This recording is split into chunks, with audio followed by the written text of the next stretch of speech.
welcome back to my channel. If you're new, my name is Megan. Thanks so much for watching, and today I am back with a postpartum update for you guys. I have been trying to get a video up for you for the last several weeks, and I've just not been able to get one actually edited and uploaded, so I am really trying my best to get this one up for you today, if not tomorrow. Before I get into everything, make sure you're subscribed and hit the bell so you don't miss any uploads, and also go follow me over on my Instagram. Pretty much if I'm not able to get a video up, I do post some updates over there, so make sure you're following me. And let's go ahead and get into this postpartum update. So at this point, we are almost 8 weeks postpartum. We will be 8 weeks postpartum on Friday. Today is Wednesday. So I can't believe that she's closing in on being 2 months old. She'll be 2 months old on the 17th. And it just, time is flying by, and so I've just been soaking in all of the baby snuggles and bonding with her and dreading the day that I have to go back to work. Let me talk to you guys a little bit about kind of how the whole recovery process has been for me. I'll be honest with you, it's not been terrible. Pain-wise, it wasn't that bad. I was able to get away with just taking Tylenol and ibuprofen.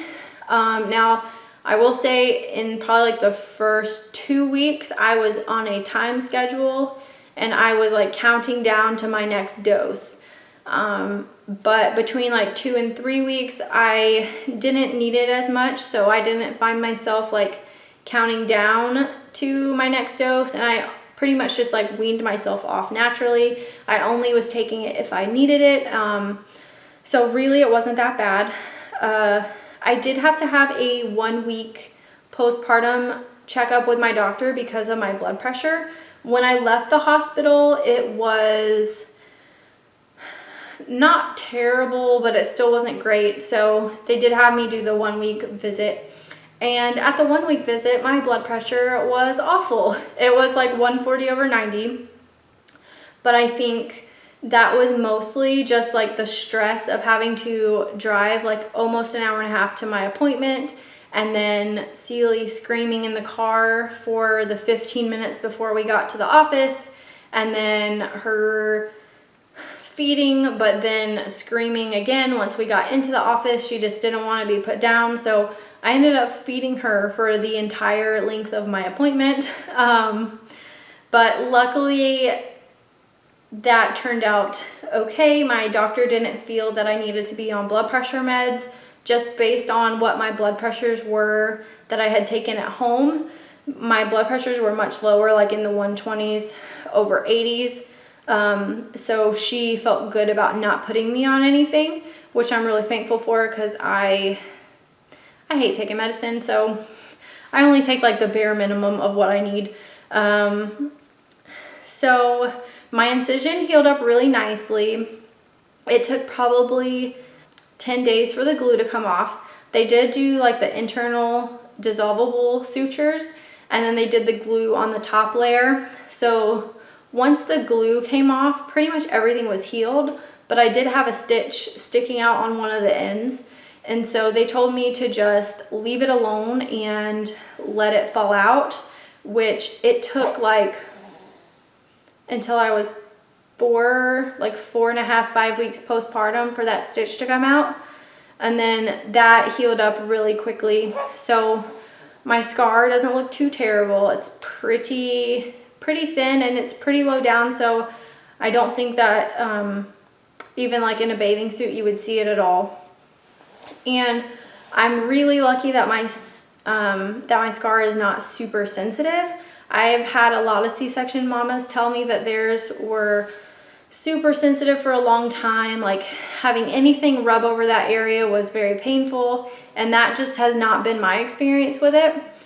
I will say, like, once that suture fell out and then everything healed up, I have been doing a scar massage to try to get it to not have any adhesions underneath of it and just get it to move. And I've been able to do that no problem. It's not painful or really sensitive at all. So I did recently have my 6-week postpartum checkup and everything was good. My blood pressure was back to normal and we got cleared for everything. Doctors were really happy with how my incision had healed. So I'm finally cleared to exercise and be a little bit more active. I haven't been able to work out or really do anything since I was 17 weeks pregnant. So I'm just happy that I don't have any restrictions anymore. And I can't wait to get back to doing some things that I like to do. So anyways, that's kind of like how I've been healing. So I want to talk to you a little bit about how Celie has been doing in the last 8 weeks or so. When she was born, she weighed 6 pounds, 15 ounces and was 18.5 inches long. And we got her to latch decently in recovery. And then once I got into my room, it was a little bit harder to get her to latch. The nurse was trying to help me and they ended up calling in the lactation consultant for us. And so the lactation consultant saw us when she was only like 6 or 8 hours old, which was great. And we ended up doing a lot of hand expressing and just getting that into her mouth because the consultant told us that even if we just got it into her mouth, that she would absorb those nutrients. So we did that for the first day. When the consultant came back to us the next day, we were still having trouble latching, and that was partly because I have flat or inverted nipples. And then on top of that, we also were told by the first pediatrician that saw us that she has a little bit of a tongue tie, but they weren't convinced that it was a severe enough tongue tie that we needed to do anything about it. So initially we didn't touch her tongue. We didn't do anything about it. We just kept trying to get her to latch. And then on day 2 of trying to get her to latch, the lactation consultant said we could try a nipple shield.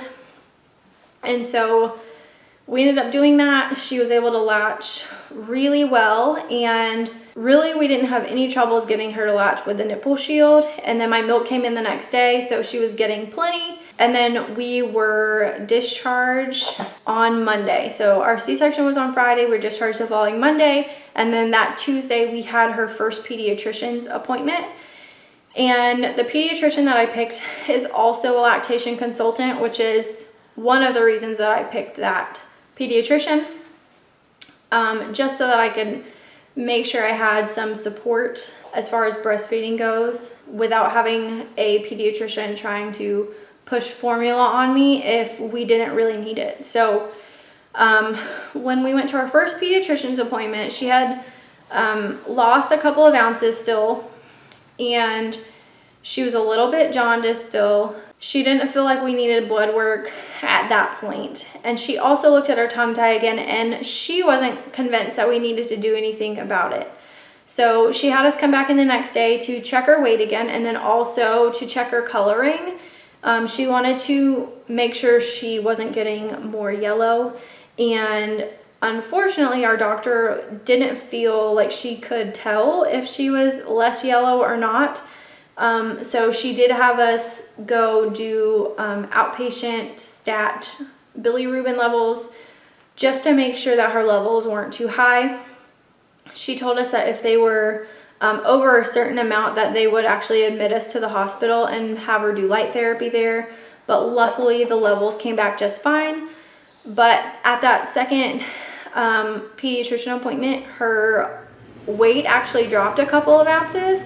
And our pediatrician was really shocked because she saw her nursing the day before and the day of the appointment and could hear her gulping. So it's not like she wasn't getting milk. She wasn't convinced that she had dropped weight again, but she wanted us to come back the next day to just check her weight and make sure everything was good. So we did that, and her weight was good. She had gained a couple ounces again, but still was not back up to birth weight. So we didn't have to go back until her 2-week appointment. So at Celie's 2-week appointment, she had gained almost a pound. She weighed 7 pounds, 11 ounces, and then she also grew half an inch. So she was 19 inches long. We were super happy with her weight gain and everything, but we couldn't get her to latch without the nipple shield. So at that appointment, we had our doctor look at her tongue tie again, and she also kind of did a little bit of an assessment on her oral motor like coordination, and found that she was a little bit uncoordinated with her tongue movements and her mouth movements, and that she might have just had a little bit of weakness. So she referred us to an oral motor specialist, and then at that visit as well, she also went ahead and clipped her tongue tie. Our pediatrician does it with scissors. Some will refer out to a pediatric dentist who will do it with a laser, but our pediatrician feels that when they do it with a laser, that it causes more damage than good, and there's more scar tissue and granulation tissue, so it will stick back down if you don't do all the exercises, and it's more painful for the baby. So we went ahead and just had it clipped with the scissors, and she didn't have us do any exercises or anything, and she said we didn't have to worry about it sticking back together. So she did refer us to the oral motor specialist, and unfortunately they didn't take our insurance, so we were gonna have to pay $300 out of pocket for an assessment through them, and I didn't feel like we needed to do that at the time. So what I ended up doing was just looking on YouTube for some oral motor exercises for babies, and there's quite a few videos on them, and I'm sure they're the same exercises that they have babies do when they have their tongue lasered. So I just did those exercises. We did them a couple times a day for like a week, and then we didn't need to do them anymore. And by the time Celia was a month old, we were completely weaned off of the nipple shield. I'll talk more about that when I make like a video about our breastfeeding journey, but pretty much I would use it during the nighttime feeds, and then during the day I would only use it sometimes, or like if I felt myself getting sore, then I would use it. But eventually we went down to only using it at night, and then when she was a month old, we completely stopped using it altogether, and we haven't touched one since. So I'm really thankful we were able to stop using that, because let me tell you, it was a pain to try to use, especially if we were out in public, because it's just a lot to handle, and then try to get her latched onto it. It was just a mess. So I'm really happy that we were done with that. But anyways, that is kind of where she's at right now. She's already trying to roll herself over. If we put her on her belly for tummy time, she is trying to crawl across the floor, and actually the other day she inchwormed her way all the way off of the play mat. So we are going to be having our hands full soon. As soon as she gets more mobile, we are in trouble. But she started smiling recently, and she's just been the best baby ever. I know everybody always wants to know, like, oh, is she sleeping through the night yet? And when she was probably a week old, that's when she gave us our first like 4-hour stretch of sleep, followed by 3 hours of sleep, and it was amazing. I woke up feeling like a new person. You never know like how much sleep you actually need to function until you have a baby and they don't give you any, and then once they finally give you like a little bit of a long stretch of sleep, it's the best. So I want to say a couple weeks ago she started giving us occasionally like a 5 or 6 hour stretch of sleep, and then in the last week she's been pretty consistent with giving us like 5 hours at a time during the night. So we got very lucky, and we have a good sleeper, but I will say we have to have her swaddled, and if we do not have her swaddled, she does not sleep very good at all. So that is kind of it for this video, guys. If you have any questions, let me know down in the comments below. I hope I updated you guys on everything. Oh, the other thing that happened is on 4th of July, that night our air started not working that well. So we had our AC guy come the next day, and for some reason, our air conditioner started leaking Freon and something with the coils or whatever. I don't know all the lingo. But basically, he told us that we had to get an entirely new air conditioning system. So the handler and the unit outside, he wasn't going to be able to do it until the following Saturday. Luckily, we were able to convince him to do it on Sunday, because even though he recharged our Freon when he was there Friday, by the afternoon it was already like 85 in the house, and we didn't feel good about staying in the house with having a baby. So our friend's mom offered to let us stay with her. She lives like really close by, and we pretty much had a room and a bathroom all to ourselves, and we could take Roxy with us, which was another big thing.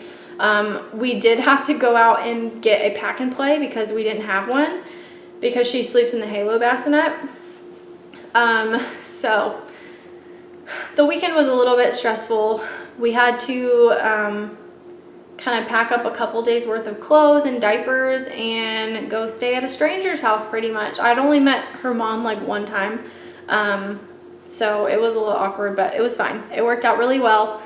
And then our air guy was able to do it on Sunday. So Sunday by like 12:30 we were back in the house, which was amazing.